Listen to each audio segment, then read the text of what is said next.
Salam, dəyərli abunəçilərimiz, dəyərli kanalımın daimi izləyiciləri, hər birinizi xoş gördüm. Bir daha kanalımda deməli ilk öncə yadımdan çıxmamış Nicat Hüseynzadə K8 adlı abunəçimizə, Atilla və 028 Takonun adlı abunəçilərimizə ilk başdan salamlarımı bildirirəm. Hər zaman çəkilişdə tələsiklik edirəm. Onların adlarını çəkmirəm. Söz vermişdim mən sizə ki, hər dəfə bir neçə abunəçimin, daimi abunəçilərimin adlarını çəkəcəm, qeyd edəcəm. Hər birinizə təşəkkür edirəm. Kanalıma abunə olub izlədiyiniz üçün, bəyəndiyiniz üçün və rəylərinizi hər zaman bildirdiyiniz üçün təşəkkürlərimi bildirirəm. Bugün də növbəti gözəl dərslərimizdən, maraqlı dərslərimizdən birini keçəcəyik. Təbiətimizin zənginlikləri mövzusunu. İlk öncə keçən dərsimizlə biraz inteqrasiya eləyək, baxaq hansı mövzunu keçmişdik. Ölkəmizin təbiətini tanıyaq. Ölkəmizin təbiətini tanıdıq. Lənkəran düzənliyindən, Xəzər dənizindən danışdıq. Xəzər dənizinin Azərbaycana təsirindən danışdıq. Qızılağac Milli Parkı, Dəmirağac meşəsindən danışdıq. Hansı sitrus meyvələr var və sitrus meyvələr əkilən yerlərimiz hansılardır? Lənkəran hansı meyvə tərəvəzi üzrə ixtisaslaşmış regiondur? Bunların hamısını tanış olduq. Həmin bölgənin xüsusi ağaclarından, təbiətindən danışdıq və eləcə də Talış dağlarında hansı inversiyanın baş verdiyindən danışdıq ki, biz Talış dağlarının zirvəsində quraqlıqdır, ətəyinə daha çox yağıntı düşür, Lənkəran ovalından çox yağıntı düşür. Bunun da səbəbi məhz bu şəkildə izah etdik. İrandan gələn isti hava kütlələri Talış dağlarının zirvələrinə təsir edir və Xəzər dənizi üzərindən gələn rütubətli hava kütlələri isə ətəyinə təsir edir. Ona görə də yeri dəyişir, ətəyinə daha çox yağıntı düşür. Belə, indi bu günləri də həmin o zənginliklərin davamından danışacağıq. Təbiətimizin zənginlikləri mövzusunu danışacağıq. Səhifə 28 və 29-cu deməli səhifələri izah edəcəm. Azərbaycan ərazisinin şimalında, qərbində və cənubunda dağlar yerləşir. Bu fiziki xəritə burada görə bilərsiniz. Həm şimalında, burada deməli şimalındadır, qərbindədir, cənubundadır. Azərbaycan bu ərazilərin, bura Böyük Qafqaz dağlarıdır, bura Kiçik Qafqaz dağlarıdır, bura isə Talış dağlarıdır. Bunları tanıyırıq, görə də bilərik. Daha sonra və ölkənin şimal hissəsində yerləşən Xızı dağlarının çox maraqlı görüntüsü var. Bu, onların rənginin qırmızı, tünd qəhvəyi və çəhrayı olmasıdır. Baxın, maraqlı görüntünü ağ şəklində görə bilirsiniz. Həmin çəhrayı cızıqları görə bilirsiniz. Buna səbəb nədir? Buna səbəb həmin suxurlardakı dəmirli birləşmələrdir. Yəni, torpaqların sarı rəngdə olmasını da mən, Talış dağlarının torpaqların sarı rəngdə olmasını da bundan izah eləmişdim. Buradakı həmin çəhrayı, qırmızı görüntülər oradakı deməli suxurların tərkibindəki dəmirin miqdarından asılıdır. Dağların hündürlüyü çox deyil. Belə rəngli dağlara dünyanın müxtəlif ölkələrində, Çində, Peruda rast gəlmək mümkündür. Və bu da Naxçıvandakı dağdır, Duz dağıdır uşaqlar. Bəlkə də bir çoxlarınız Naxçıvanda olmusunuz. Buradan Naxçıvanlı abunəçilərimə və Naxçıvanlılara xüsusi salamlarımı göndərirəm. Deməli, Naxçıvandakı Duz dağ müasir dövrün nadir mağaralarından biridir. Bura qalınlığı 8-9 metrə çatan duz örtüyünün içərisindəki boşluqdur. Mağaranın uzunluğu 300 metrə qədərdir. Mağara 110 metr dərinlikdə yerləşir. Yəni, bu asan bir məsələ deyil. Düşünsək, təsəvvür eləsək. Və hesablamalara görə Duz dağda 130 milyon tondan çox duz var. Ay maşallah. Və bu duz həm də müalicəvi əhəmiyyətə malikdir. Yəni, bu duzdan müalicəvi məqsədlə də məişətdə də istifadə edirik. Azərbaycanda hava şəraiti ərazinin yerləşdiyi hündürlükdən dənizə yaxın olmasına asılı olaraq kəskin fərqlənir. Ümumiyyətcə, təkcə Azərbaycanda yox. Dünyanın istənilən ərazisində hava şəraitinin dəyişməsi onun hansı hündürlükdə asılı olmağından, hansı hündürlükdə yerləşməyindən, dənizə yaxın və ya uzaq olmağından, materikin mərkəzində, daxilində yerləşməyindən asılı olaraq dəyişir. Məsələn, Ucar rayonu ərazisində havanın temperaturu 38-36 dərəcə olduğu halda eyni vaxtda Şahdağda qar olur. Səbəb ona görə ki, Ucar Aran rayonudur. Aran rayonunda hava istidir, hündürlüyü aşağıdır. Amma Şahdağ dağın başında yerləşdiyi üçün burada qar olur. Ölkə ərazisinin yağıntıların düşməsi, yəni hündürlüyün çox olmasına görə temperatur aşağı olur. Ölkə ərazisində yağıntıların düşməsində də müxtəliflik var. Naxçıvana il boyu 271 mm yağıntı düşdüyü halda Zaqatalada 1036 mm çatır. Bax, buradakı xəritə, daha doğrusu diaqram İqlim diaqramı bu Zaqatalanı göstərir. Zaqatalada yağıntı il ərzində 1036 mm, Naxçıvanda isə 271 mm yağıntı düşür il ərzində, yəni orta hesabla bu qədər yağıntı düşür. Hər ikisində də xəritə, yəni biz diaqramı müqayisə eləsək uşaqlar, burada özümüz görə bilərik ki, Zaqatalada yağıntı çox düşür və temperatur 0 dərəcədən aşağı olmur. Ortalama temperatur. O demək deyil ki, il ərzində heç vaxt düşmür aşağı. Müəyyən qədər sayılı günlər olur, amma Naxçıvanda gördüyünüz kimi qış aylarında orta temperatur -5 dərəcəyə gəlir. Yəni 0-ın altında olur. Yay aylarında isə 25 dərəcədən yüksək olur. Amma Zaqatalada bu belə deyil, 25 dərəcəyə qədər olur. Bu Naxçıvanın kontinental iqlimə malik olmasını göstərir uşaqlar. Kontinental odur ki, yayı çox isti olur, qışı isə çox soyuq olur. Bax bu kontinentallıqdır və kontinentallıq nədən asılıdır? Deməli, quru, isti quru ərazidir. Yəni materiklərin mərkəzində yerləşən ərazilərdə kontinentallıq hökm sürür. Ona görə də, yəni dənizdən nə qədər uzaqlaşsaq, bir o qədər rütubət azalır. Ona görə də temperatur arasındakı fərq artır. Yay və qış temperaturu arasındakı fərq artır. Yuxarı siniflərdə bunları daha ətraflı keçəcək. Deməli, bu əslində yuxarı sinifdə keçirilən bir diaqramdır. Hətta qəbula da düşür bu diaqramlar ki, məsələn 1036-nı əzbər bilməlisiniz. Zaqatala rayonu verirsə 1036 olacaq, Naxçıvan verirsə 271, Bakıda 247 və digərlərində keçəcəyik. A şəkli onsuz ki, indidən desəm, yəni heç bir yadınızda qalmayacaq, ona görə keçdikcə öyrənəcək. Fəaliyyət bölməsini sonra izah edəcəm. Azərbaycanda çay və göllər çoxdur. Ən uzun çaylar Kür və Arazdır. Bu çaylar Türkiyə ərazisinə başlayır. Bəli, biri Bingöl zirvəsinə, biri Qızılgədik zirvəsinə başlayır. Bu arada Araz daha hündür zirvədən başlayır. Amma uzunluğuna görə Kür daha uzundur. Kür Xəzər dənizinə tökülür, Araz isə Kürə tökülür. Sabirabad rayonunun Su Qovuşan kəndində Araz Kür çayına tökülür. Amma Kür çayı bu ərazidə gördüyünüz kimi, baxın, Neftçala rayonunda Xəzərə tökülür, birbaşa Xəzərə tökülür. Bu isə Arazdır. Burada Sabirabad rayonunda Kürlə qovuşur. Kür və Araz çaylarının hər ikisi yazda daha bol sulu olur. Yayda isə suyun səviyyəsi aşağı düşür. Səbəbi var təbii ki, bunda səbəbi qidalanma rejimindən asılıdır. Azərbaycanda ən böyük göl Sarısu gölüdür. Kür çayının sahilində yerləşir. Sarısu gölündən Kür çayına axın var. Gölün sahilindəki qamışlıq və bataqlıqlarda qış aylarında 300 minədək köçəri quş qışlayır. Sarısu gölündə müxtəlif növ balıqlarla zəngindir. Bax, bu uşaqlar bu şəkli izah eləyək. Burada Kürün Axmazı Sarısu gölü burada yerləşir və Kürün Axmazı adlanır. Axmazı o deməkdir ki, burada Kürün axmazları çoxdur. Hacıqabul, Sarısu, Ağgöl. Bu göllər və Mehmangöl, bu göllər deməli Kürün axmazlarıdır. Yəni Kür əvvəl məsələn bu yataq üzrə bu qaydada axırdısa, indi öz yatağını dəyişib bu vəziyyətdə axır və onun əvvəlki yatağında göl çökəkliyi yaranır. Su toplanır burada və sahəsini genişləndirir, orada yaranır göl çökəkliyi. Məhz həmin axmaz göllər bunun nəticəsində yaranır. Axmaz göl axarsız demək deyil. Yəni ondan, yəni Kür çayına qədər axın var, müəyyən axın var və ətrafında gördüyünüz kimi bataqlıq, qamışlıq yaranıbdır. Qış aylarında 300 minədək köçəri quş bu ərazidə qışlayır. Yəni təbiəti uyğundur, əlverişlidir, çox soyuq olmur deyə burada yəni quşlar qışlayır və müxtəlif balıq növləri ilə də zəngindir. Deməli, Azərbaycanda bitki örtüyü və canlı aləmi zəngin olan Hirkan, Sultanbud, Tuğay, Nabran, Zaqatala və digər meşələr var. Bununla yanaşı bitki və canlı aləmi çox olan, çox da zəngin olmayan Qobustan qayalıqları və Cənub-Şərqi Şirvan düzənliyi mövcuddur. Bunların da yerlərini bu ərazidə görə bilərik. Hirkanı keçmişdik. Hirkan Talış dağlarındaydı. Daha sonra Sultanbud meşəsində uşaqlar arid bitkilər qorunur. Saqqız ağacı və arid bitkilər qorunur. Tuğay meşələri Kürün sahilində, Kür çayı sahilində Tuğay meşələri qorunur. Nabran, Zaqatala qoruqları var, meşələri var və bununla yanaşı bitki heyvanı zəngin olmayan, kasıb olan, yəni Qobustan qayalıqları, Cənub-Şərqi Şirvan bu ərazilər çox quraq ərazilərdir və burada da Cənub-Şərqi Şirvan quru, isti ərazilərdir. Burada da şəkildə görə bilirik bitki örtüyünün müxtəlifliyini təsvir edə bilirik. Hündürlükdən, dənizdən, rütubətlilikdən, yəni dənizə yaxın və uzaq olmaqdan asılı olaraq məhz bitki örtüyü də müxtəlifdir. Bunlar haqqında da danışacağıq. Gəlin birinci baxaq. Fəaliyyət 1-də A şəklinə əsasən dağların qeyri-adi görünməsinə dair hansı fikirlər var? Deməli, uşaqlar, çoxlarınız xahiş edirsiniz ki, müəllimə bunları yazaraq eləyin. Yazaraq başa salın. Mən bunu yazmağım, yəni burada mümkün deyil. Çox təəssüf ki, eləyə bilmirəm.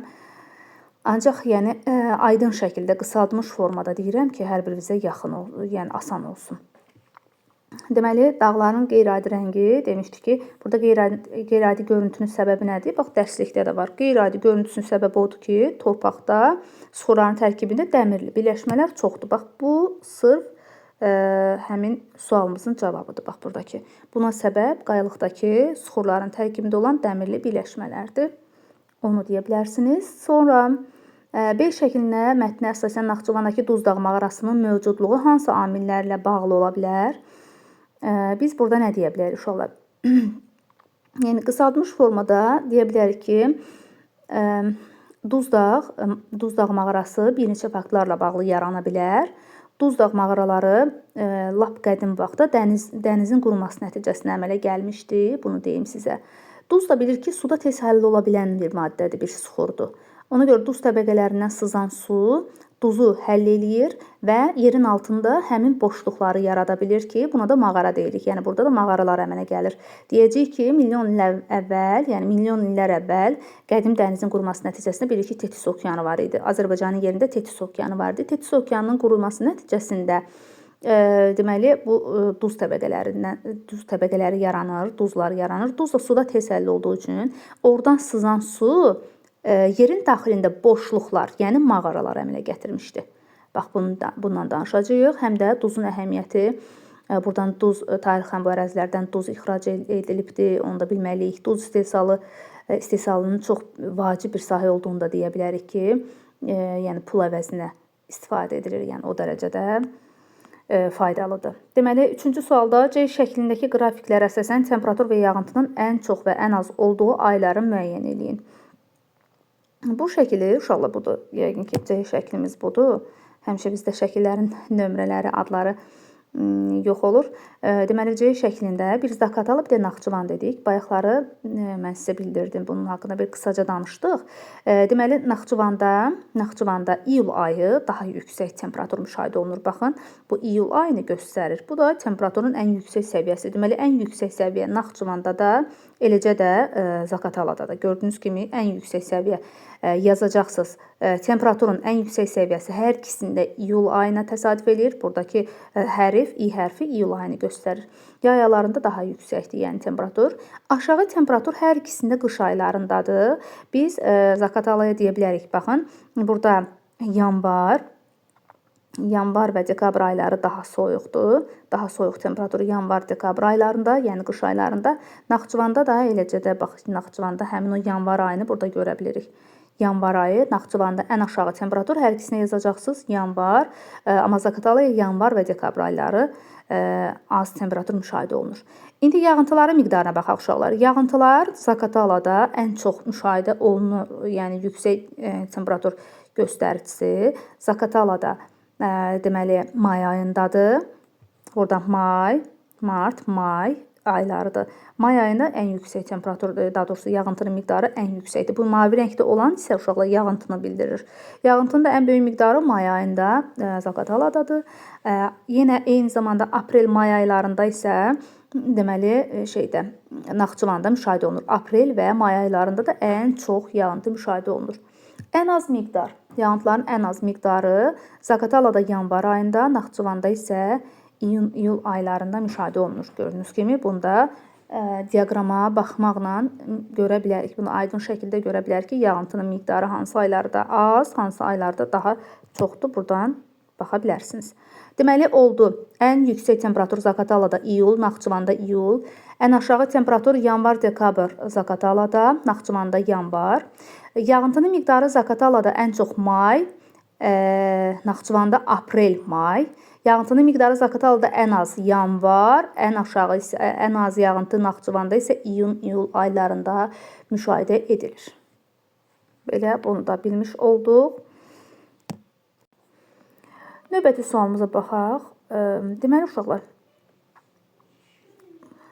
belə. 3-cü şəkil C şəklində, bunu dedik. 4-cü sual. C şəklinə əsasən Zaqatalada və Naxçıvanda yağıntıların miqdarının hansı təbii sistemi yarada biləcəyinə dair mülahizələr söyləyin.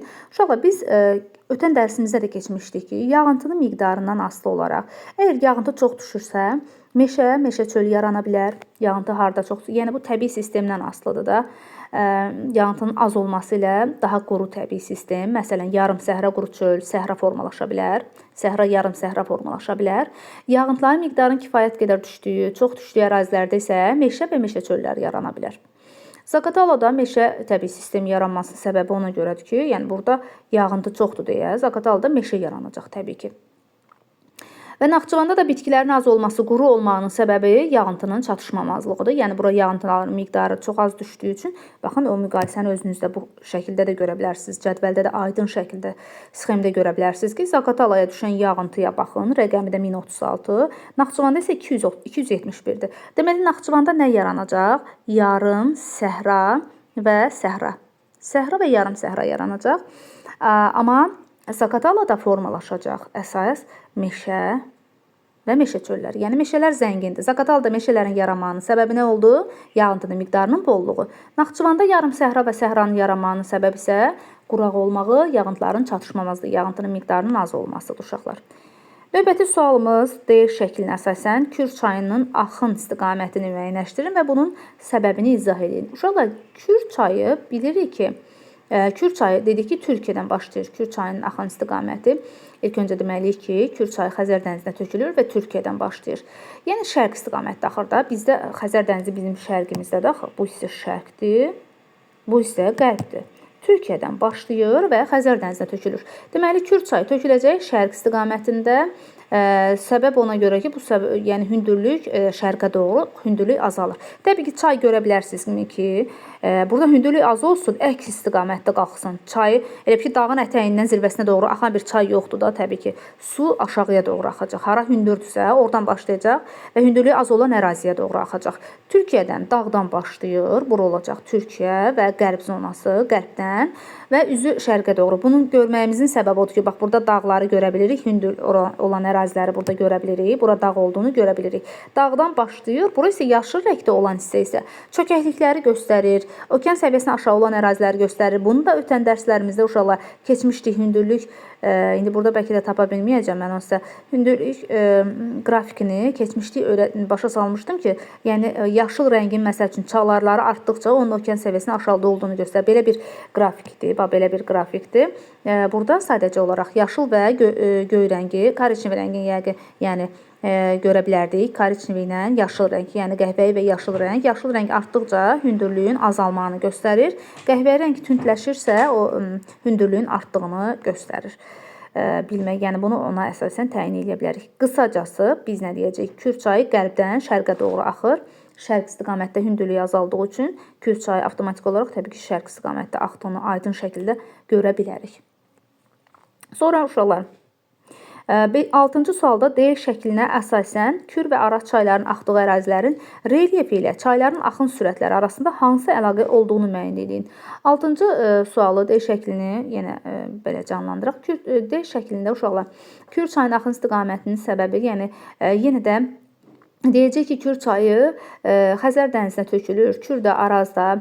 Ümumiyyətcə, çayların hündürlüyün, yəni axım sürəti, relyef birbaşa təsir edir. Axım sürətinə birbaşa təsir edir. Dağlarda çay daha sürətli axır, düzənlikdə isə hündürlük azaldığı üçün sürəti azalır və yavaş axır. Və Kür-Araz çaylarına da bu həmin fikri şamil etmək olar. Yəni hər ikisi, Kür də, Araz da digər çaylar kimi dağlarda daha sürətli, getdikcə, yəni düzənliyə çıxdıqca sürəti də azalacaq.